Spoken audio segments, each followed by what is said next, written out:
Les enfants, les jeunes, occupent une place particulière dans le cœur de Raoul Follereau.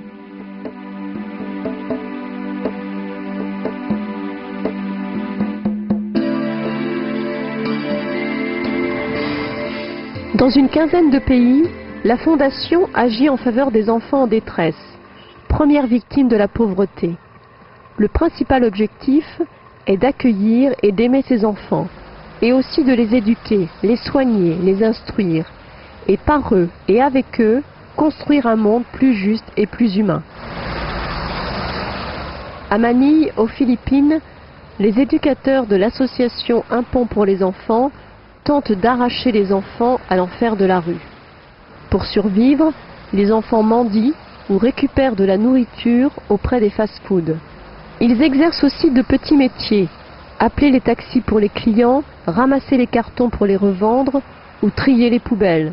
Certains s'organisent en gang et vivent de trafic en tout genre. La nuit, ils sont particulièrement exposés à toutes sortes de dangers. Violence, drogue ou prostitution. Ces enfants-là vont fuir dans la drogue.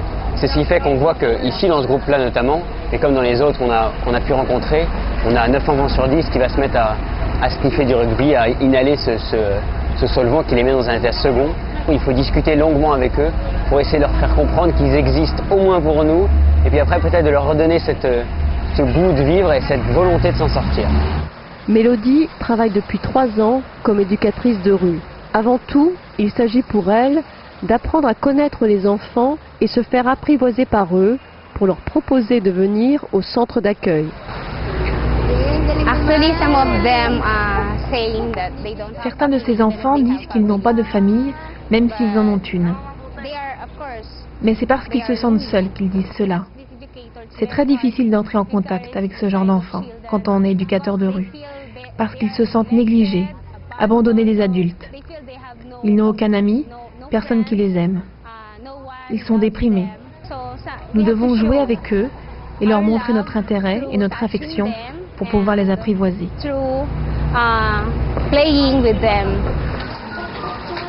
Aujourd'hui, l'association Un pont pour les enfants vient en aide à plus de 1300 enfants répartis dans 21 centres. Les éducateurs tentent de recréer dans ces foyers une ambiance familiale. Les enfants sont suivis par des assistantes sociales et des psychologues qui les aideront à se désintoxiquer et à renouer le contact avec leur famille. Des classes de remise à niveau sont organisées dans les foyers pour permettre aux enfants d'intégrer les écoles du quartier ou de se diriger vers une formation professionnelle.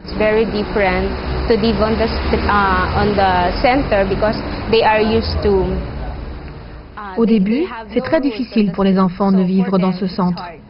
Dans la rue, il n'y a aucune règle. Mais peu à peu, ils apprennent les règles du foyer. Nous leur expliquons qu'ici, au centre, c'est comme dans une famille. La grande majorité des enfants dans la rue sont des garçons. Même si les filles sont minoritaires, leur avenir dans la rue est assurément en danger.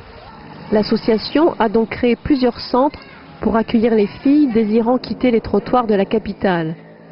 Celles qui sont enceintes bénéficient d'un suivi de leur grossesse, puis d'un accompagnement des premiers mois de leur maternité.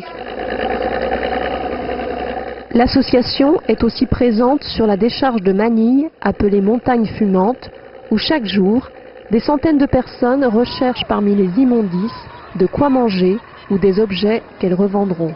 Un flot ininterrompu de camions vient y déverser des déchets de toutes sortes, restes inutilisables d'entreprises, ordures ménagères et même déchets d'hôpitaux.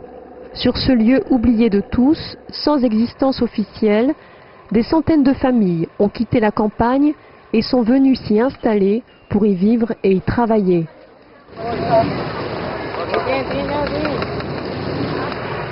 Les premières victimes de cette situation sont les enfants. Mêlés aux adultes, ces enfants chiffonniers ne connaissent que le spectacle des ordures. Ils travaillent, mangent, dorment et se lavent au milieu des déchets. Face à la réalité des enfants, je me sens impuissant. Il faut simplement se dire, qu'est-ce que je peux apporter à tel enfant aujourd'hui? Et ne pas penser à ce que nous pourrions, nous devrions, nous aimerions apporter à tous les enfants demain ou après-demain, ou dans 1 an ou dans 10 ans. Et ce qui fait vivre, c'est l'espérance, parce que cette espérance ne peut pas mourir.